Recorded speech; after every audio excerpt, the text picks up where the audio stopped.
निर्गमन अध्याय 22।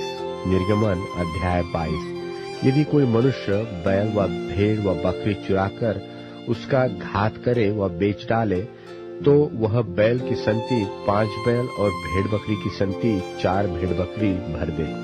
यदि चोर सेंध लगाते हुए पकड़ाया जाए और उस पर ऐसी मार पड़े कि वह मर जाए, तो उसके खून का दोष न लगे। यदि सूर्य निकल चुके तो उसके खून का दोष लगे।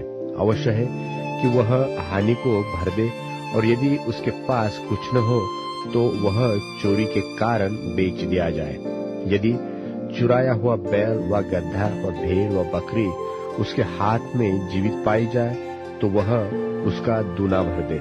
यदि कोई अपने पशु से किसी का खेत व दाख की बारी चराए, अर्थात अपने पशु को ऐसा छोड़ दे कि वह पराये खेत को चर ले, तो वह अपने खेत की और अपनी दाख की बारी की उत्तम से उत्तम उपज में से उस हानि को भर दे। यदि कोई आग लगाए और वह कांटों में लग जाए और फूलों के ढेर व अनाज व खड़ा खेत जल जाए, तो जिसने आग जलाई हो वह निश्चय हानि को भर दे।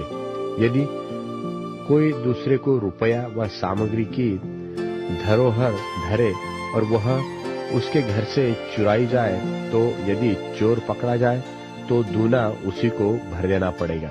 और यदि चोर न पकड़ा जाए तो घर का स्वामी परमेश्वर के पास लाया जाए, कि निश्चय हो जाए कि उसने अपने भाई बंधु की संपत्ति पर हाथ लगाया है व नहीं।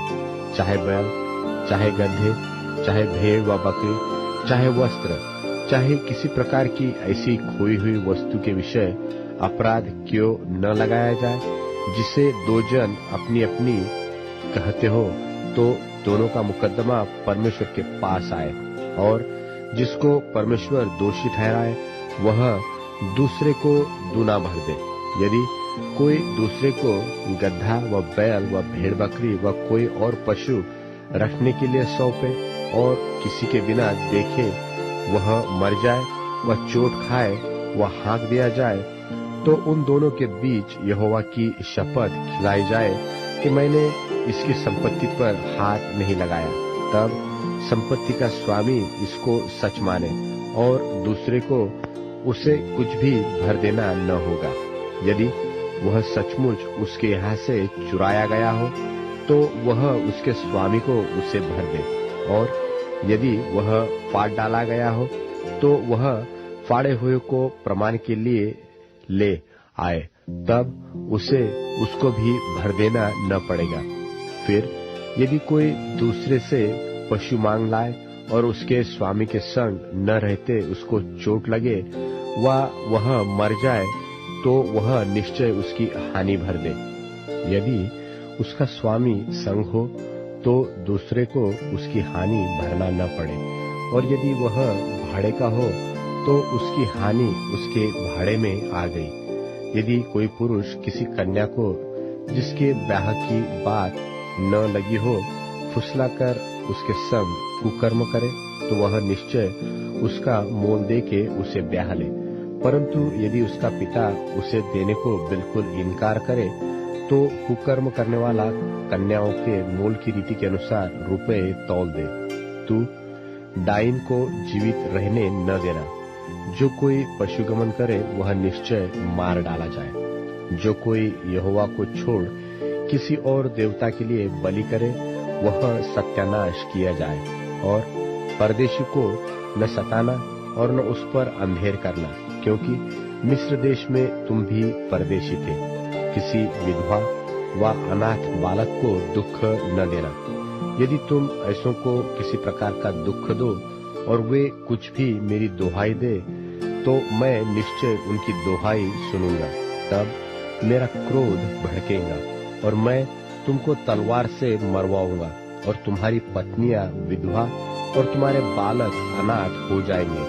यदि तू मेरी प्रजा में से किसी दीन को जो तेरे पास रहता हो रुपया ऋण दे, तो उससे महाजन की नाई ब्याज न लेना। यदि तू कभी अपने भाई बंधु के वस्त्र को बंधक करके रख भी ले, तो सूर्य के अस्त होने तक उसको लौटा देना, क्योंकि वह उसका एक ही ओढ़ना है, उसकी देह का वही अकेला वस्त्र होगा। फिर वह किसे ओढ़कर सोएगा? तो भी जब वह मेरी दुहाई देगा तब मैं उसकी सुनूंगा, क्योंकि मैं तो करुणामय हूँ। परमेश्वर को श्राप न देना और न अपने लोगों के प्रधान को श्राप देना। अपने खेतों की उपज और फलों के रस में से कुछ मुझे देने में विलंब न करना। अपने बेटों में से पहले उठों को मुझे देना। वैसे ही अपनी गायों और भेड़ बकरियों के पहले उठे भी देना।